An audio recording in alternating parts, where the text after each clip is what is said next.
guys, I wanted to introduce Dr. Norris if you don't know him, and for those on his channel, I'm Dr. Bo. So we're gonna cross-contaminate our channels here. Dr. Norris and I connected when I just moved out here in February, and I'm gonna let him tell a little bit of the story, but it is the end of October, ski season's coming around the corner. This guy wants to ski this year, so we're gonna go through that journey and share that with you guys because I think a lot of y'all can benefit from that same concept. So give us that kind of intro to where we are.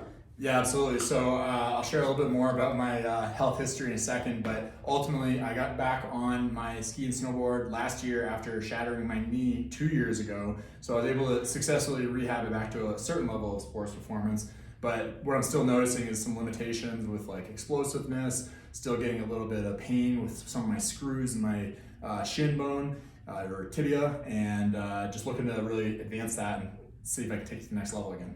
And the screws is what actually made him so much taller than me in the knee. So if you want to shatter your tib fib, and then that's what will make you taller. 4 inches. Yeah, that's where I'm lacking here. So we're gonna jump into the assessment, and ski season is about what do you say, 5 weeks away? Yeah, technically, even some of the mountains are already open. Some of the mountains are open. I usually don't go super early. I like to get a little base and not trying to ride rocks and trees all day. Yes. So we're gonna put a plan in place, do an assessment. So a couple of things I wanted to throw at you guys real quick. Number one, I think every human being should have an orthopedic annual checkup. Just like we get our car checked every 6,000 miles, you might have your pet checked every year or so. You get your teeth checked. It's supposed to be twice a year. So you go get your neck checked from this guy. However often, do you promote any of that? Yeah, absolutely. I tell people, at least once a year, and maybe once a season. Right? Yeah, exactly. Depending on how active you are. So that's what we're gonna do here, orthopedic annual checkup, head to toe, see what things jump out, see where we can make improvements, and then to his point about impact loading, right? That's really what we wanna focus on. We're gonna talk a little bit about that. So stay tuned. Here we go.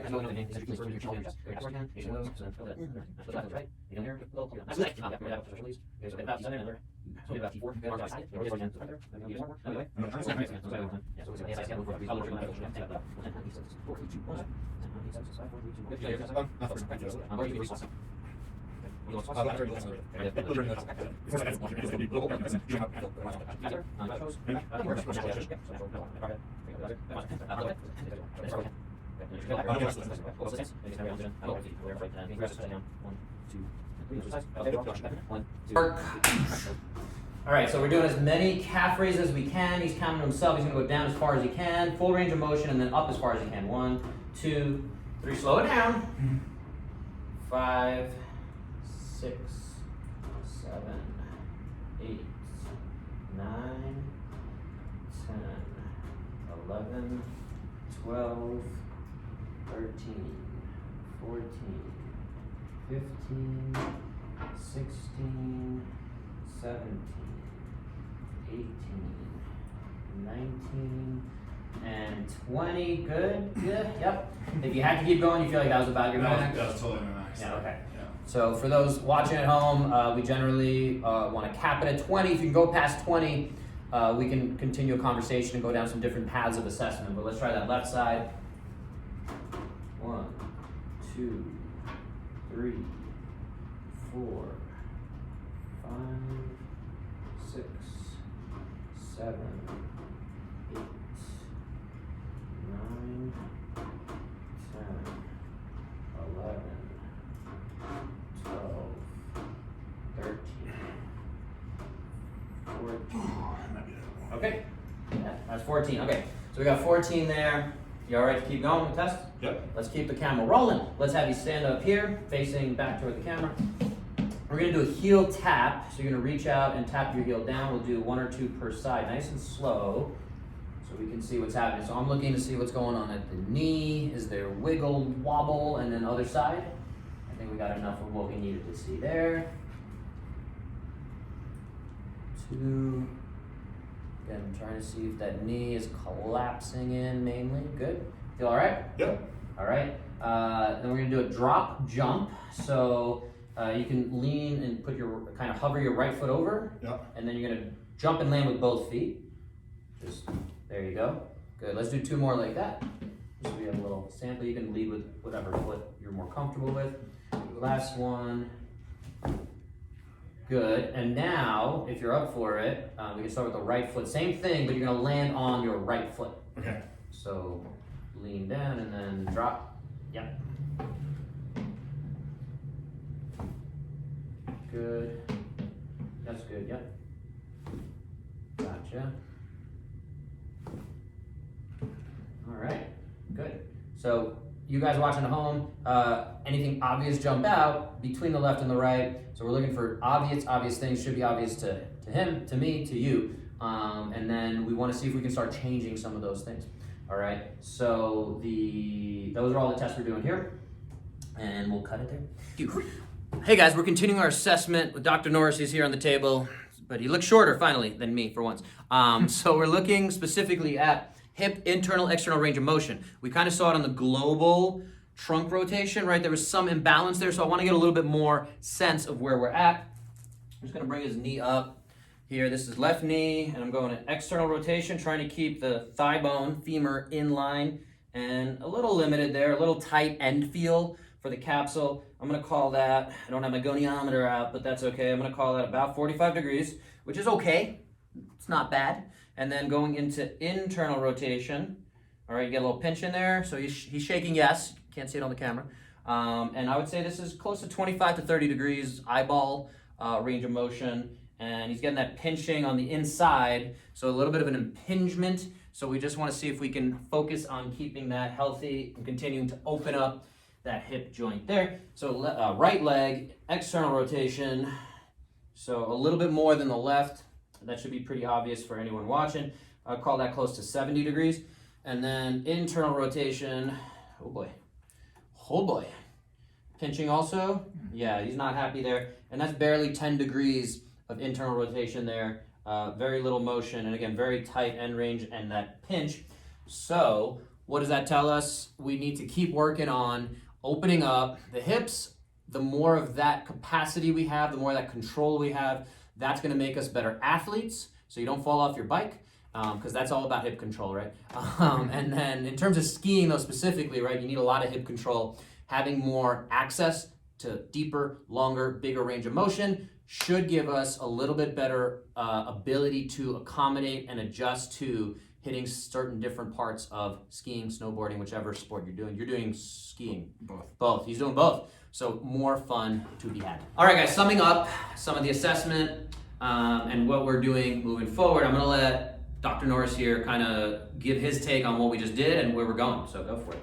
Yeah, absolutely. So coming from where I started post-accident and like just the baseline physical therapy that I underwent, I think I've made tremendous progress. I'm extremely happy like where I'm at, but again, I'm looking, in my case, not just to prevent pain, because I'm actually out of pain for the most part, but really get it to the next level, increase my vertical a little bit, get a little more power in my legs.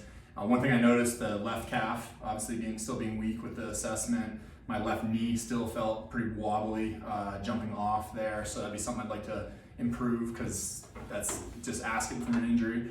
With some of my older kind of rugby injuries on my hips, obviously that's still a little bit of a limitation, and that affects my squat. That can even eventually, even some days I've had it when it flares up and even affects my work. So I don't want that to be a problem. That would be a big bummer. Yeah. So if you're active, and we have a very active human being here who wants to be able to perform better, even including daily work, right? If anyone's had the pleasure of getting a little body work done by Dr. Norris. So again, we took these assessments, right? And again, we did stuff a few months ago and we've made progress. So even in that internal rotation we talked about on the one hip, they were both at 10 degrees internal rotation a few months ago. And now one of them, was the left one, has now increased to, what did we say? 25, 30 degrees. So that's phenomenal progress, and we want to keep that progress going of putting this whole picture of an athlete together. The other part of all this is we're going to send him workouts, which we've been doing, but I just want to show you guys on True Coach. So he's going to get an email to his phone every day. It has a little demonstration of what we're doing, and it allows us to track. It's all there. It allows us to track how he's progressing. So in terms of improving power, vertical ability to jump, things like that, we're going to see if we can build up, now that we have more capacity and competence of movement and better ability to move those joints, we're gonna keep improving those basics, but we can now start to load a little bit more because now I have confidence, he has confidence in his ability to jump and land, right? And even though we saw again that deficit on the calf, we had 20 calf raises on the right versus 14 on the left, that stands out, and we do want to see if we can get that up. It's going to get up a little bit better, and we're going to keep checking in daily as well as weekly with a little bit more of a focused reassessment. So now if we can again start to improve loading and say, okay, this day we did 30 jumps with from a 6-inch height. How did that feel? The next day, was there soreness? Basically, we want to see if we can keep assessing capacity, because injury is, by definition, the easiest way to simplify it is the load you're putting on your body, which could be skiing, a day of skiing, or a couple of days of skiing, exceeds the capacity your body has. So today we're trying to assess his capacity. We don't have an exact number because we didn't take it to a breaking point, but we want to see if we can improve his capacity as much as possible. The more capacity you have, the more load you can handle. So that's all we're doing, is we're trying to raise that athlete profile, which again, I think he's on board with, I'm on board with, and we're excited to see where that takes us. So any other thoughts before we jump into it? Nope, just stay tuned. I'm going to be doing daily updates with my workouts on the social media channels, Instagram and Facebook. I'll be tagging Dr. Bo, so just make sure you're following one of us. And then we're going to do a weekly reassessment where I'm going to go through some of those evaluations again. We're going to see week by week how we progress. And really my goal is to be really ski and snowboard ready by just after Thanksgiving, because that's when I start to like to get out. Early December, things get a little slower in the practice sometimes, and my days are a little more free and the snow starts getting good. Yes, sir. I'm excited for that. I'm going to hit the slopes too. It's my first real ski season. If anybody out there wants to get a kind of general without the assessment ski program, I can send that to you right now. Shoot me a message down below. Tell everyone what the socials are, because I'm going to put this on mine as well so people can find you. Yeah, absolutely. At Koru chiropractic.com or Koru Chiro. Yeah, Koru. Yeah, there you go. So we'll connect. We'll see how he's doing. We'll see how I'm doing. We'll see how you're doing. Let's move everything better, 1% better every day. He's been doing that. Now we're just going to really take that, escalate it to the next level. So whenever you guys are ready for that, we'll talk, and we'll see you next time. See you guys. Happy skiing, snowboarding, all that. Good. Yes. Talking. Cut it somewhere in there.